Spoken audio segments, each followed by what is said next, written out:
Hi hello అందరికీ నమస్తే. Welcome to our channel. Second day వ్లాగ్గా మేము ఇక్కడ మరి ఇది తలకావేరి వచ్చేసి మా హోటల్ నుంచి అయితే 48 కిలోమీటర్స్ ఉందండి. కానీ మేమైతే వెళ్ళలేదు, మాకు కుదరలేదండి. ఫస్ట్ ఆఫ్ ఆల్ వెళ్ళడానికి అయితే వర్షం పడడం వల్ల మాకు వన్ డే అంతా టైం వేస్ట్ అయిపోయింది. సో మాకు అది చూడడానికి అయితే అవ్వలేదు. మీకు చెప్పడానికి కోసమై నేను యాడ్ చేశాను. అది వచ్చేసి మీకు మడికేరంటే 48 కిలోమీటర్స్ అయితే ఉంటుంది. మీరు మార్నింగే దాన్ని ప్లాన్ చేసుకుని పడితే అక్కడికి మార్నింగ్ 7 o'clock స్టార్ట్ అయిపోయినా కానీ 48 కిలోమీటర్స్ అయితే ఈజీగా రీచ్ అయిపోతారు. 9 కంతా అరౌండ్ 9 కంతా అక్కడే రీచ్ అయిపోయిన తర్వాత అక్కడి నుంచి అది మెయిన్గా తలకావేరి వచ్చేసి అది కావేరీ నది జన్మస్థలం అండి. అనగా మళ్ళీ అక్కడి నుంచి వచ్చేసి మేము 30 కిలోమీటర్స్లో అబ్బాయి ఫాల్స్కి అయితే వచ్చేసాము. అబ్బాయి ఫాల్స్ వచ్చేసి తలకావేరి నుంచి 34 కిలోమీటర్స్ అయితే డిస్టెన్స్ ఉంటుంది. అది మొత్తం ఘాట్ రూటే అండి. ఎక్కడ పోయినా ఘాట్ రూటే ఉంటున్నాయి ఇక్కడ మెయిన్గా. అన్నీ చూడడానికి అయితే అంత వ్యూ అయితే చాలా బాగుంటుంది. మేమైతే అబ్బాయి ఫాల్స్కి అయితే వచ్చేసాము. చూడొచ్చు మీరు.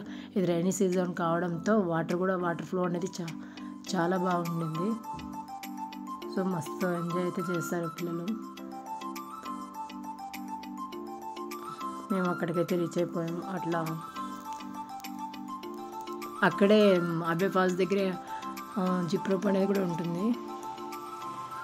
ఒక్కొక్కరికి వచ్చేసి ఒక్కొక్క పర్సన్కి 400-450 అలా ఉంటుంది. మొత్తం కొండలో మంచి ప్లేస్లో అది బాగా ఉంటుంది. జిప్ లైన్ వేసి చాలా కొండల మధ్య ఉంటుంది. మెయిన్గా కింద వాటర్ కనిపిస్తూ ఉంటాయి. అయిపోతే మీరు వెళ్ళినప్పుడు తప్పకుండా జిప్ లైన్ ట్రై చేయండి. చాలా బాగుంటుంది. వ్యూ మంచిగా కనిపిస్తుంది కిందకి చూడడానికి. ఇది ఖచ్చితంగా చూడాల్సిన ప్లేస్ అండి. అబ్బాయి ఫాల్స్ వాటర్ ఫాల్స్ కూడా చాలా బాగుంటాయి. మెయిన్గా ఆగస్టు అక్టోబర్ ఆ మంత్లోనే వెళ్ళండి, చాలా బాగుంటుంది వాటర్ ఫాల్స్ కోసం అయితే.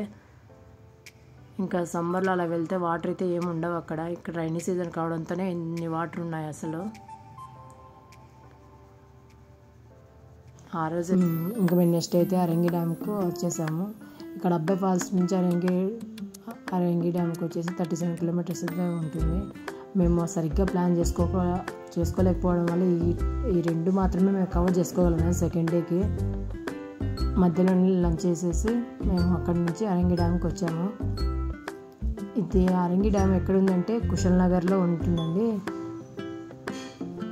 కుశల్ నగర్ అంటే ఏంటంటే కూర్గు టు కుశల్ నగర్. అది కూర్గ్ అనేది పైన ఉంటుంది, కుశల్ నగర్ కింద ఉంటుంది. మన తిరుమల తిరుపతి ఎలాగో ఇది కూడా సేమ్ అలాగే. మనము కింద కూడా ఉన్నాయి చూసేది ప్లేసెస్.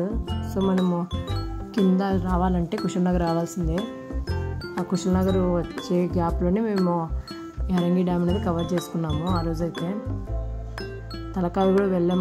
మేము టైం లేక అసలు మాకు సరిగా ప్లానింగ్ లేక మేము చూడలేకపోయాము. తలకావేరి అయితే చాలా వెళ్ళలేకపోయాము, మిస్ అయిపోయామనేసి.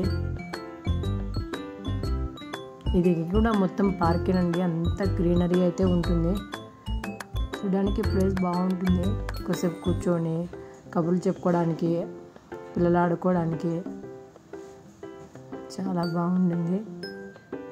కొంచెం రిలాక్స్ అవ్వడానికి మొత్తం గ్రీనరీ, టేబుల్స్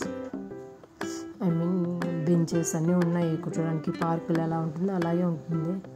మెయింటెనెన్స్ అనేది బాగుంటుంది, బాగా చేస్తారు మెయింటెనెన్స్ అనేది. మరి అక్కడ నుంచి ఒక బ్రిడ్జ్ లాగా ఉంటుంది. అక్కడ మనం ఆ వ్యూ చూడాలంటే అక్కడికి వెళ్ళొచ్చు. మనము బ్రిడ్జ్ అవతల వైపుకి వెళ్ళేసి యూటర్న్ చేసుకొని మళ్ళీ రిటర్న్ వచ్చేయచ్చు. ఆ రోడ్డు మనము ఆ వాటర్ బ్రిడ్జ్ మీద వెళ్ళిపోతాము. ఆ వ్యూ చూడాలంటే అక్కడికి వెళ్ళేసి మనం రావచ్చు. చూడొచ్చు మీరు. రోడ్డు మీద వెళ్తే అలా కనిపిస్తుంది మొత్తం డ్యామ్ వచ్చేసి. నెక్స్ట్ అయితే కుశల్ నగర్ వెళ్ళాలని 11 కిలోమీటర్స్ అయితే ఉంటుంది. Thank you for watching. Please subscribe to our channel. Bye take care.